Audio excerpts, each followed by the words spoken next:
So Manchin cut a deal with Schumer bring back a slimmed down version of BBB. Thankfully, it's not $4 trillion like Biden wanted. It's $750 trillion. Okay. But what are they calling billion? Right. Okay. So, thankfully it's a slimmed down bill. But what are they calling this? They're all of a sudden calling it the Inflation Reduction Act of 2022. What? It's like, are you kidding? This doesn't pass the laugh test. Are they trolling us with the names of these bills?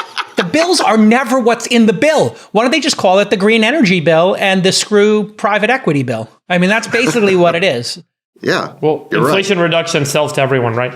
But Jason, the media is not holding the administration accountable. If we had an honest media, the headline today would be You're not the Biden recession begins. That train's left the station, Sachs. You can only get it on this pod or other podcasts. Yeah. What did President Manchin get for this deal? He agreed to it. What did President Manchin get? Well, he secured some bag, right? Did you see what I sent you in the group chat? There are going to be huge. Why did he agree?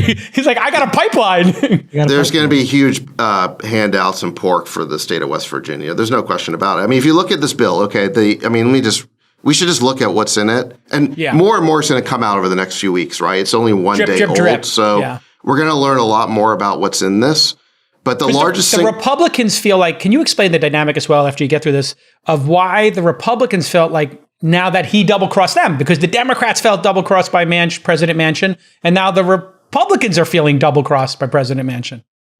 Well, I don't know that you can use the word double-cross because he's not a Republican and he had no obligation. But look, but there's no question that Manchin went back on what he said. Just a few weeks ago, he was saying that Build Back Better was unacceptable because it would contribute to the inflation problem. In fact, he's been saying that since last summer. He's been saying that we have a growing inflation problem. We can't contribute to it with a lot more government spending.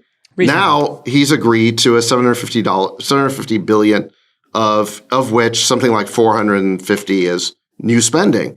So yeah, it's a smaller package than we had before. But if your concern was inflation a few weeks ago, you can't justify this. And you certainly can't call it an Inflation Reduction Act. I mean, that's just patently dishonest.